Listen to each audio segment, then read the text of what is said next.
Lucas 15. E chegando-se ele a todos os publicanos e pecadores para ouvir, e os fariseus e os escribas murmuravam, dizendo: Este recebe pecadores e come com eles. E ele lhes propôs essa parábola, dizendo: Que homem dentre vós, tendo 100 ovelhas e perdendo uma delas, não deixa no deserto as 99 e vai após a perdida até que venha achá-la? E achando-a, põe sobre seus ombros, rejubilando. E chegando a casa, convoca os amigos, vizinhos, dizendo-lhe: Alegrai-vos comigo, porque já achei a minha ovelha perdida. Digo-vos que assim haverá alegria no céu por um pecador que se arrepende, mais do que por 99 justos que não necessitam de arrependimento. Ou qual mulher que, tendo 10 dracmas, se perder uma dracma, não acende a candeia e varre a casa e busca com diligência até achar? E achando-a, convoca as amigas e vizinhas, dizendo: Alegrai-vos comigo, porque já achei a dracma perdida. Assim, vós, pois, que há alegria diante dos anjos, assim vos digo que há alegria diante dos anjos de Deus por um pecador que se arrepende. E disse: Um certo homem tinha 2 filhos, o mais moço deles disse ao pai: Pai, dá-me a parte dos meus bens que me pertence, e partiu por eles a fazenda. E poucos dias depois o filho mais novo ajuntou tudo, partiu para uma terra longínqua e ali desperdiçou seus bens, vivendo dissolutamente. E havendo ele gastado tudo, houve naquela terra fome, e começou a padecer necessidades. E chegou-se a um dos cidadãos daquela terra, ao qual mandou para os seus campos apacentar porcos. E desejava encher o seu estômago com as bolotas que os porcos comiam, e ninguém lhe dava nada. E tomando a si, disse: Quantos empregados meu pai tem abundância de pão, e eu aqui pereço de fome? Levantar-me-ei, irei ter com meu pai, e dir-lhe-ei: Pai, pequei contra o céu e perante ti, já não sou digno de ser teu filho, faz-me como um dos teus empregados. Levantando-se, foi para ter com seu pai, e quando ainda estava longe, viu seu pai, se moveu de íntima compaixão, e correndo lançou-lhe o pescoço e o beijou. E o filho lhe disse: Pai, pequei contra o céu perante ti, já não sou digno de ser chamado teu filho. Mas o pai disse aos seus servos: Trazei depressa a melhor roupa, vestiu, pondo-lhe o anel na mão e as sandálias nos pés. Trazei o bezerro cevado, matai-o, comamos e alegremo-nos, porque esse meu filho estava morto e reviveu, tinha-se perdido e foi achado. E começaram a alegrar-se. E seu filho mais velho estava no campo, e quando veio, chegou perto da casa, ouviu a música e as danças. E chamando um dos servos, perguntou-lhe: que era aquilo? Ele disse: Veio teu irmão, teu pai matou o bezerro cevado, porque recebeu são e salvo. Mas ele se indignou e não queria entrar. E saindo seu pai, rogava-lhe que entrasse com ele, mas respondendo ele, disse ao pai: Eis que te sirvo há tantos anos sem nunca transgredir o teu mandamento, e nunca me deste um cabrito para alegrar com os meus amigos. Vindo, porém, este teu filho, que desperdiçou os teus bens com as meretrizes, mataste-lhe o bezerro cevado. E ele lhe disse: Filho, tu sempre estás comigo, e todas as minhas coisas são tuas. Mas era justo alegrarmos e folgarmos, porque esse teu irmão estava morto e reviveu, tinha-se perdido e achou-se. Pai, essa é a tua palavra, Senhor. Que ela seja viva e eficaz nos nossos corações, que ela traga resposta, que ela traga cura, que ela traga consolo, que ela traga libertação, que ela traga reconciliação, e se houver necessidade, que ela traga salvação nessa casa, em nome de Jesus. Você pode se assentar, querido? Eu não vou te pedir perdão por ter te feito ler um capítulo inteiro da Bíblia, porque isso é um privilégio que muitos países não têm, amém? Tem país que o sujeito não pode ler um capítulo inteiro da Bíblia alto, assim, público, que o sujeito é preso e morto. Mas era necessário, para a palavra de hoje, se quiser dar um tempo para a palavra de hoje, achados e perdidos. Jesus conta histórias muito parecidas.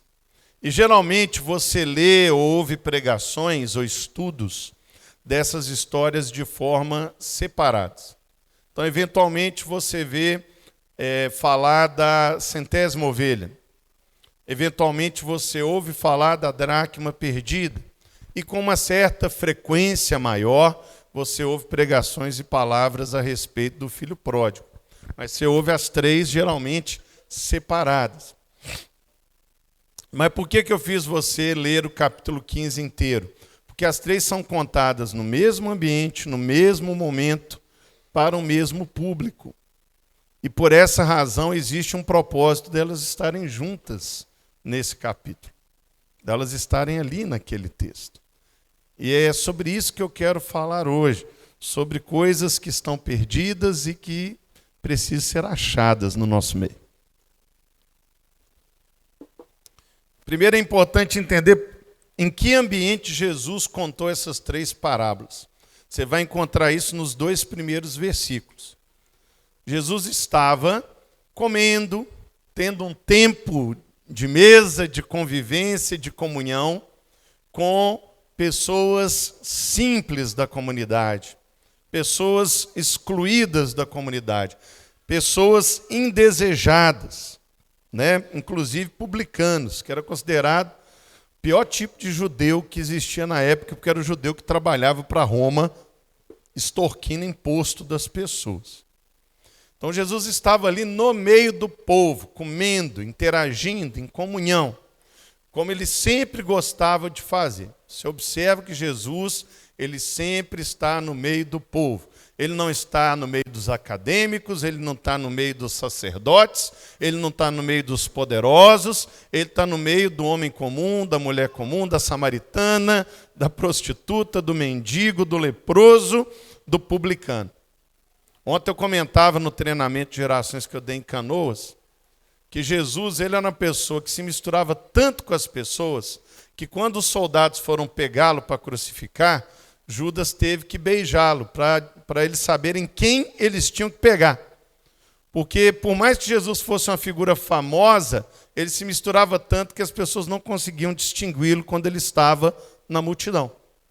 Então Judas falou assim, é o que eu vou beijar, que vocês vão prender. Senão eles iam prender uma pessoa errada, porque eles não conseguiam distinguir Jesus do povo, da multidão. Então Jesus ele se misturava. Só que é importante entendermos o seguinte, isso não quer dizer que nós temos que nos mundanizar. Não quer dizer que você tem que ir para o mundo e se contaminar com o mundo. Jesus era diferente. Jesus, ele não era contaminado pelas coisas que tocavam nele. Ele purificava as coisas que ele tocava. Tudo que ele tocava era purificado. Esse era o poder de Jesus que habita em nós, que habita em você e também deveria ser assim conosco. Onde a gente toca, tem que ser purificado. Não é você que é contaminado. Você que purifica aquilo que você toca. Eu estava mostrando aqui o material da Turma da Mônica. Tem muita gente que me critica porque eu fiz um material da Turma da Mônica, que eles falam que é como se a igreja estivesse entrando no mundo, mas é o contrário. Não é o mundo entrando na igreja, é o contrário. É a igreja tocando o mundo e purificando o reino de Deus.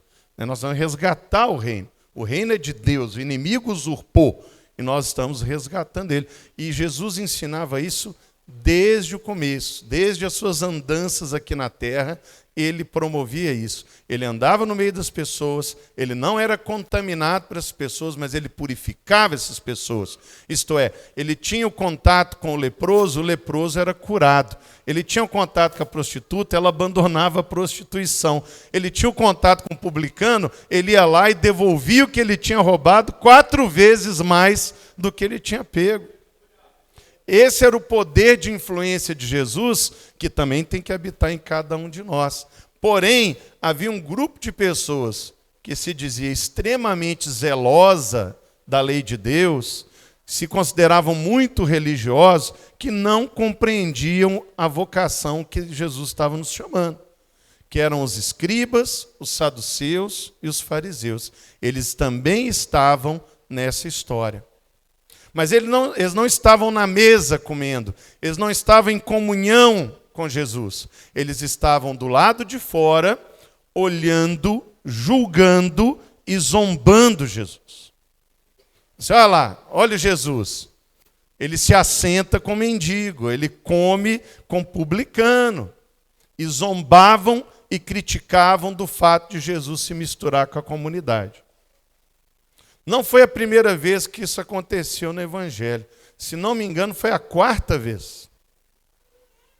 Eles criticaram uma vez, criticaram a segunda vez. A gente chega no capítulo 15 de Lucas, é a quarta vez que os fariseus estão ali, olhando para Jesus e criticando o fato dele estar envolvido com as pessoas que eles consideravam indignas, que deveriam ser excluídas, lançadas fora. Eles estavam ali criticando.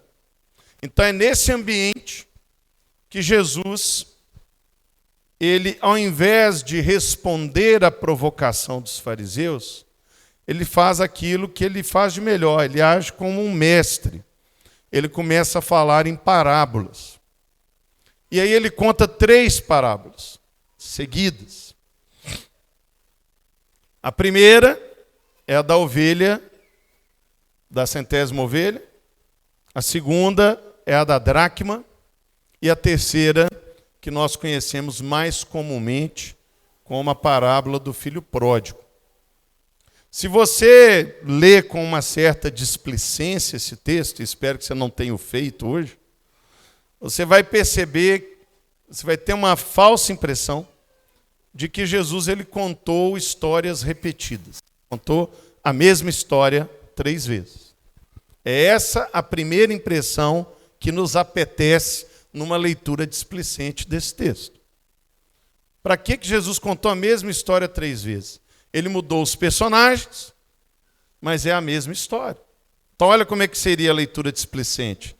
Na primeira história, era um pastor. Na segunda, uma dona de casa. Na terceira, um pai. Na primeira, tinham 100 ovelhas. Na segunda, tinham 10 moedas. Na terceira, tinham 2 filhos. Na primeira, uma ovelha se perde. Na segunda, uma moeda se perde. Na terceira, um filho se perde. Na primeira, o pastor acha a ovelha. Na segunda, a dona de casa acha a moeda. Na terceira, o pai encontra o filho. Na primeira, ele faz o quê? Uma festa, chama os amigos. Na segunda, o que a dona de casa faz? Uma festa, chama os amigos. E na terceira, o que o pai faz? Uma festa, chama os amigos. Poxa vida, Jesus não era criativo. Falta criatividade, ele era Deus e não era capaz de contar 3 parábolas diferentes. Pois ele não contou 3 parábolas diferentes? As 3 parábolas são diferentes. É que nós precisamos ler de uma forma mais acurada, mais cuidadosa, com mais rigor. Existem diferenças sutis, fundamentais, que vão nos levar ao que Jesus quis dizer para aquelas pessoas que estavam na mesa e para as pessoas que estavam fora da mesa. Ele quis dizer algo. E ele quer dizer algo para você aqui hoje. Talvez hoje você está na mesa, talvez você está fora da mesa, não importa onde você está, mas tem mensagem para você aqui hoje.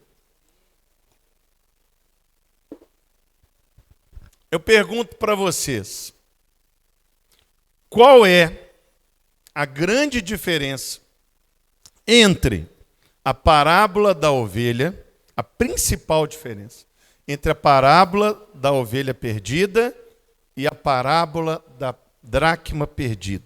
Qual que é a grande diferença? O que difere uma parábola da outra? Não leve em consideração que Deus trocou os personagens, mas existe algo na essência da história que difere uma da outra. O que é? Pode falar, gente. Todo mundo falar ao mesmo tempo, eu não entendo, não. São de cada vez. O que é diferente na história da ovelha em relação à da dracma? Deixa eu te ajudar. Vem aqui, irmão. Você que sempre me gosta de me ajudar. É uma benção esse irmão. Aqui, ó. Vem, William. Eu preciso de 2 hoje. Então, o William é o pastor. Esqueci isso. E o João é a ovelha. A ovelha perdida. O João está perdido. Então, o que acontece? A parábola da ovelha, o pastor, ele sai do aprisco com as ovelhas, e diz o texto que quando ele volta, a ovelha está perdida em lugares ermos. Então, você vai lá para fora, vai para fora da igreja, lugares ermos, é longe, lá fora. Isso, lá foi a ovelha, perdida, está perdida. Agora, o pastor ele deixa as 99, sai do aprisco e vai lá nos lugares ermos e traz a ovelha de volta. Porque é isso que Deus faz. Ele fala que mais vale uma ovelha perdida que foi encontrada do que 99 que não precisam da ajuda dele. Quer dizer, já estão no lugar certo, na hora certa, e tudo bem. Ah lá, achou, olha que bênção, glória a Deus. Achou ovelha.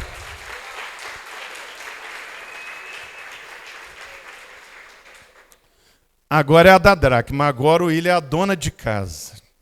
Então, fica de costa ali de olho. Não, não é o William, você está perdido mesmo. Isso. Agora o João é uma dracma, ele é uma grande moeda. Né? A grande moeda.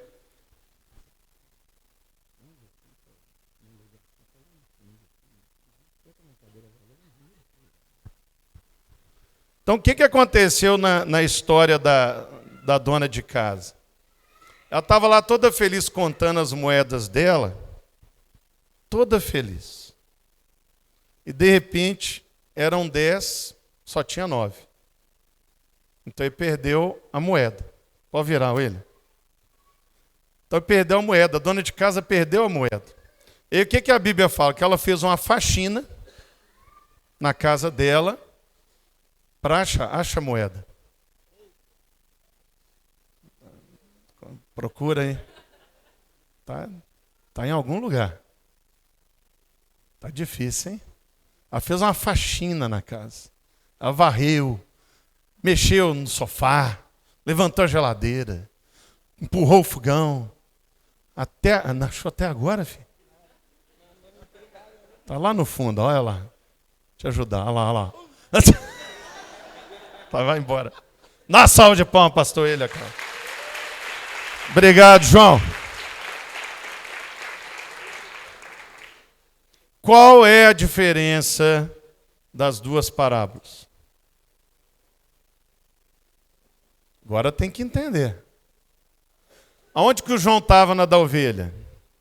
Fora da igreja. E aonde que ele estava na da dracma? Dentro da igreja. Jesus está falando que tem pessoas que estão perdidas fora da igreja e tem pessoas que estão perdidas dentro da igreja. Dentro. E aí vem a grande reviravolta, porque ele não contava que eles entendessem. Então ele falou assim, eu vou contar uma terceira história.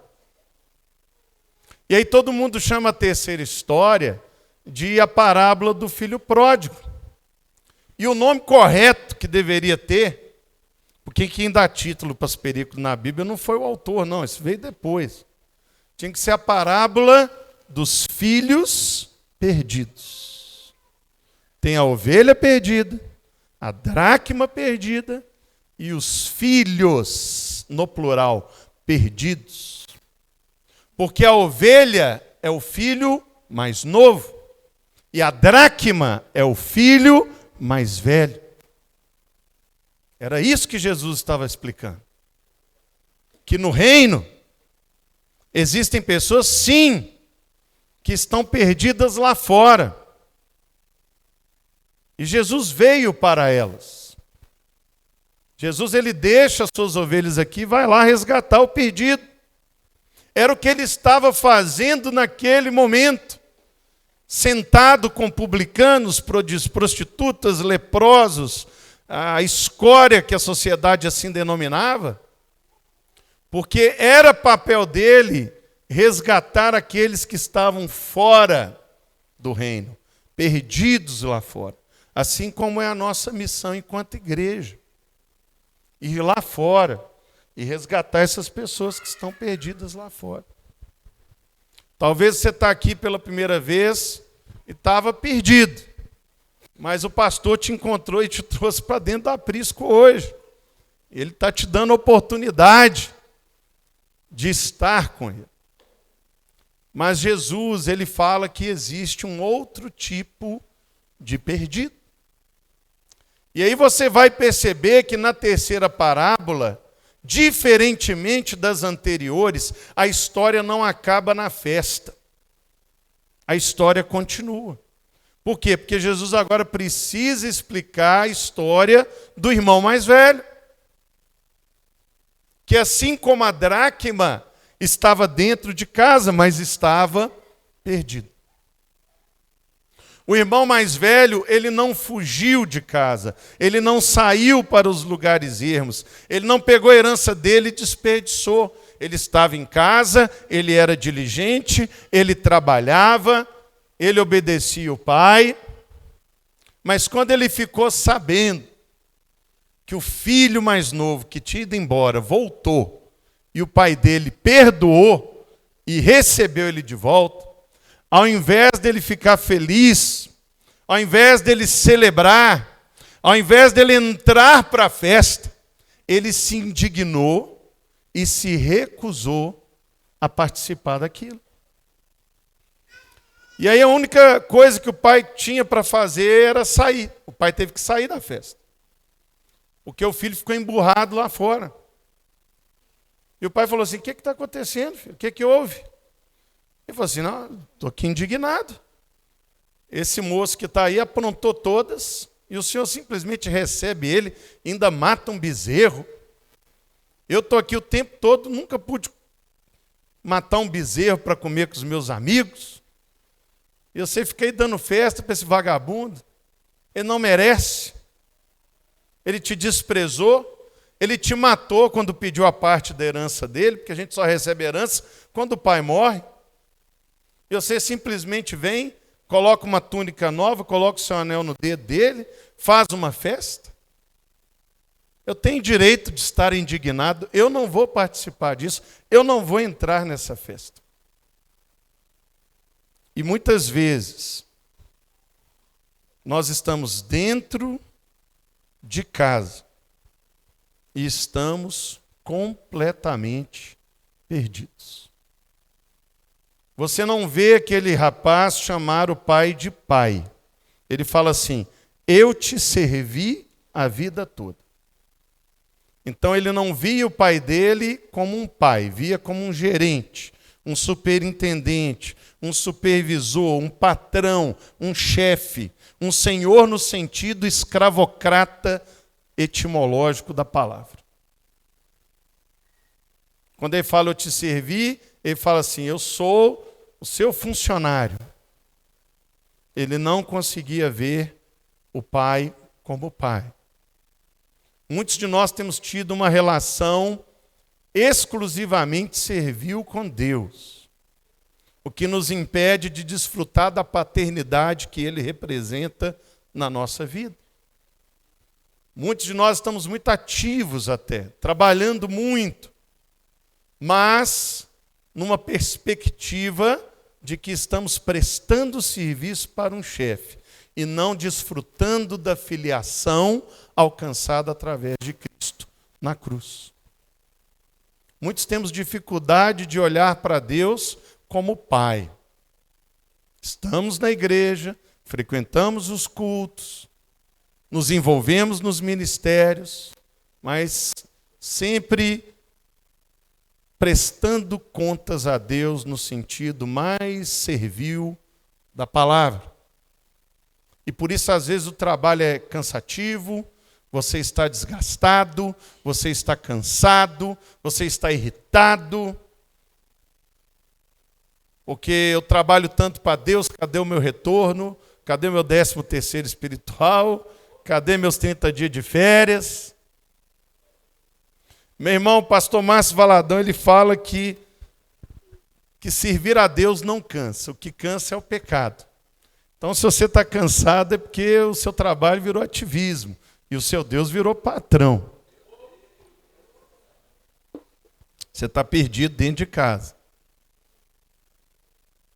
Aqueles fariseus sabiam o Pentateuco de cor, faziam jejuns longuíssimos, orações intermináveis, pregavam nas sinagogas com muita habilidade retórica, didática e epistemológica. Zero unção. Faziam a exposição do texto com uma exegese impecável. Estou zoando, não tinha exegese, porque eles já liam no grego e no hebraico, né? Mas liam de uma forma impecável. Mas eles não tinham uma relação filial com Deus. Não tinham uma relação com Deus que fosse além de uma relação servil. Eles não conseguiam reconhecer Jesus como Deus por causa disso. E a única coisa que eles conseguiam fazer era julgar o que Jesus estava fazendo, que é o que muitas vezes nós caímos no erro. Nós ficamos julgando o que o outro está fazendo. Nós achamos que o que nós fazemos é melhor. Nós achamos que estamos servindo a Deus melhor que o outro. A comparação é uma coisa satânica. É uma coisa diabólica. Satanás que começou comparando, né, o homem a Deus e começou a confusão que nós estamos até hoje. É tão lindo perceber que no reino Deus nos levantou de muitas formas. A graça dele é multiforme. E vai ter pessoas que são muito habilidosas numa área da igreja e outras vão ser muito habilidosas em outras áreas. E esta diversidade de dons combinadas é que faz a igreja ser algo lindo. Se um tem o dom de intercessão e o outro de pregar, um não é melhor que o outro. Estar no altar ou estar no backstage não difere no reino a relevância, a importância e a qualidade do trabalho.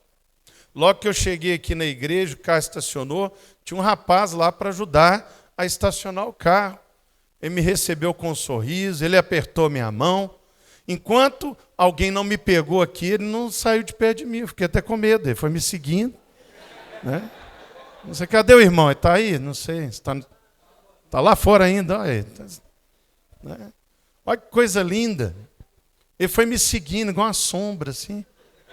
E aí, na hora que um irmão me pegou, aí ele voltou. Você sabia que muita gente permaneceu aqui no culto porque alguém fez isso lá fora? Porque às vezes a pessoa chega insegura, um visitante, né? Você que nos visita. Será que eles vão bater em mim? Será como é que vai ser? Vai gritar. E aí ele recebe um sorriso. Ele recebe uma recepção. E aquilo vai dando uma segurança. Vou entrar.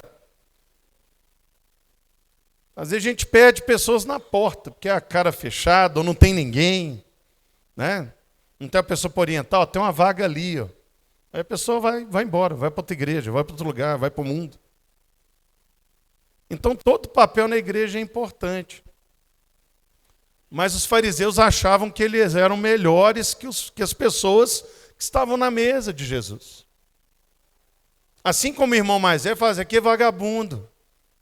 Aquele dissoluto, que cara não presta, e você está recebendo ele de volta. Às vezes uma pessoa pisou na bola, se afastou, e aí ela quer voltar para a igreja precisa receber de volta. Lagoinha não tem lata de lixo, não. Ninguém é descartável. Todos nós somos recicláveis, né? Deus renova.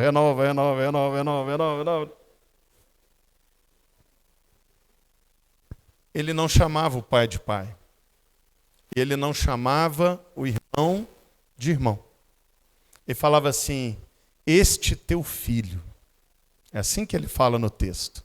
Esse teu filho. Esse teu filho. Ele era incapaz de chamar o irmão de irmão. Se você tem alguém aqui dentro da igreja que você não consegue chamar de irmão, você é igual a dracma que a mulher perdeu. Você está perdido dentro de casa. Você está perdido dentro de casa. Eu, durante muitos anos, eu fui responsável por uma quantidade enorme de igrejas da Lagoinha. Hoje, graças a Deus, eu não cuido de nenhuma, mas já cheguei a cuidar de 274 igrejas ao mesmo tempo. Inclusive essa.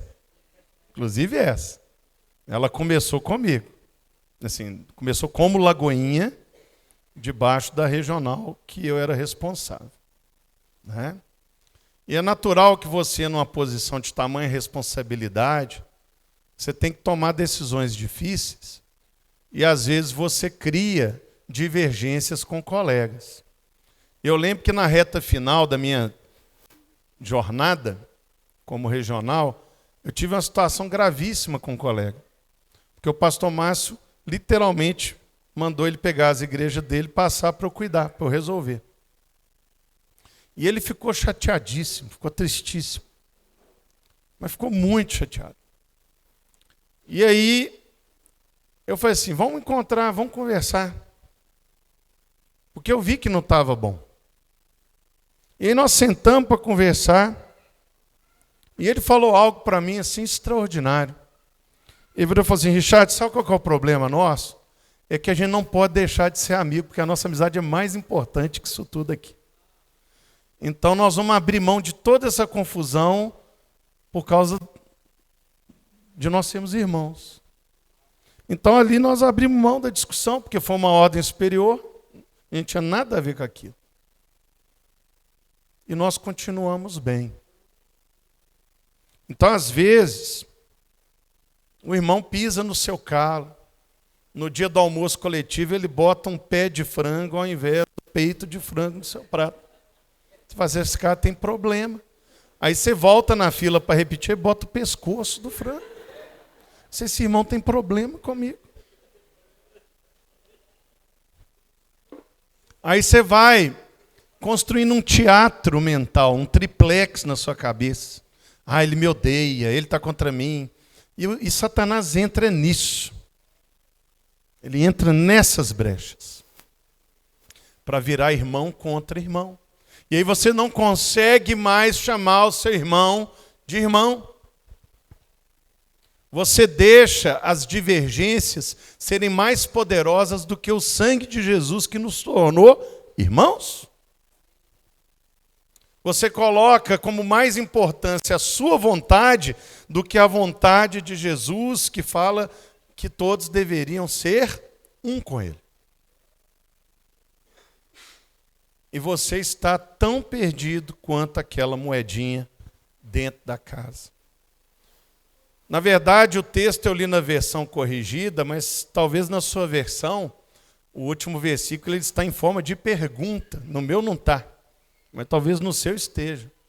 Por acaso eu não poderia celebrar seu irmão que estava morto e renasceu, estava perdido e foi achado? Na verdade, aquela pergunta do pai para o filho mais velho era a pergunta de Jesus para aqueles fariseus que estavam zombando dele, porque ele estava na mesa com publicanos, estava na mesa com o povo. Nós temos muita facilidade para julgar o outro, para achar que o outro poderia fazer melhor, achar que nós fazemos melhor que o outro, mas o cristianismo não tem nada a ver com isso. O cristianismo é uma contracultura, é o oposto do que o mundo ensina. No cristianismo, o menor é maior, o fraco é o forte, a loucura é sabedoria, a morte é ressurreição. Deus trabalha paradoxalmente, Ele trabalha os opostos. E tudo que Ele quer é que aquele que está perdido seja encontrado, seja lá nos lugares ermos, seja aqui dentro da igreja. E é isso que Ele pergunta para você hoje. Por que você não entrou na festa? Por que você não está dentro da festa? Por que você está do lado de fora criticando quem está dentro? Por que você não consegue me chamar de pai? Por que você não consegue chamar o seu irmão de irmão? Você está perdido, mas hoje você foi encontrado. Vamos ficar de pé em nome de Jesus. Você estava perdido, mas hoje você foi encontrado.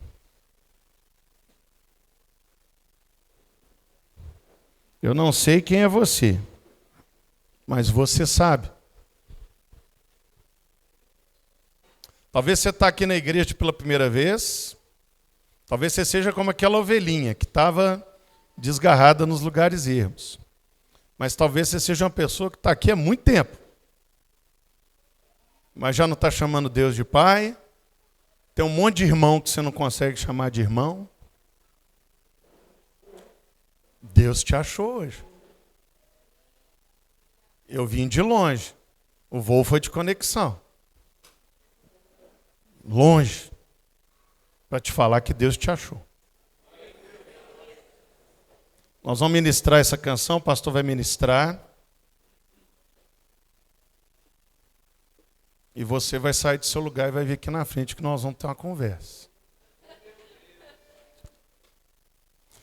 Aí fala assim, o povo do Novo Hamburgo é tímido ou é despachado? Como é que é? Daqui é despachado?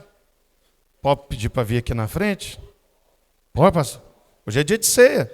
Um monte de gente que não ceiava vai poder ceiar hoje. Olha que bênção.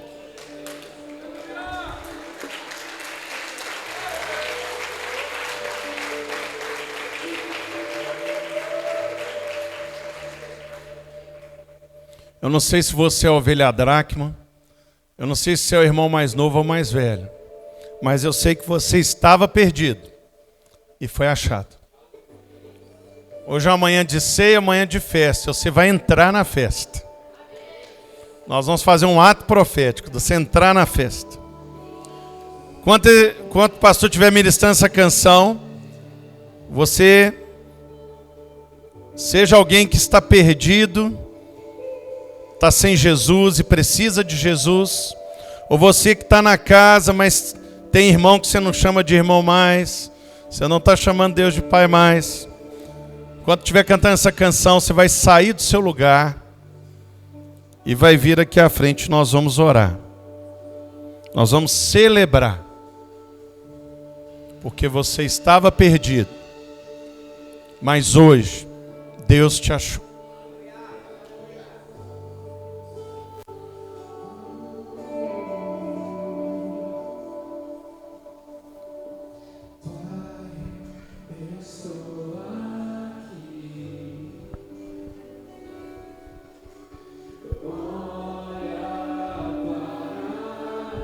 Sem nenhum constrangimento, pode vir mesmo. É você mesmo, pode vir. Pode vir.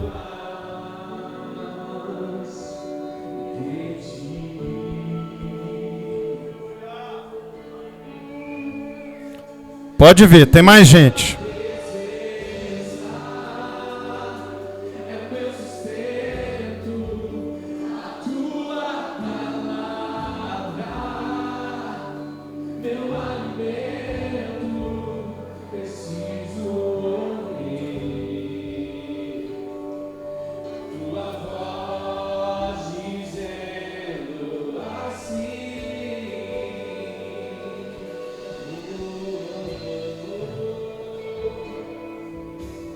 Vem, filho amado, vem para os braços do Pai. Esse cansaço aí é isso.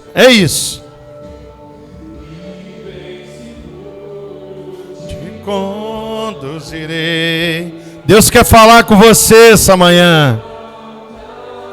Ele quer pôr um anel no seu dedo.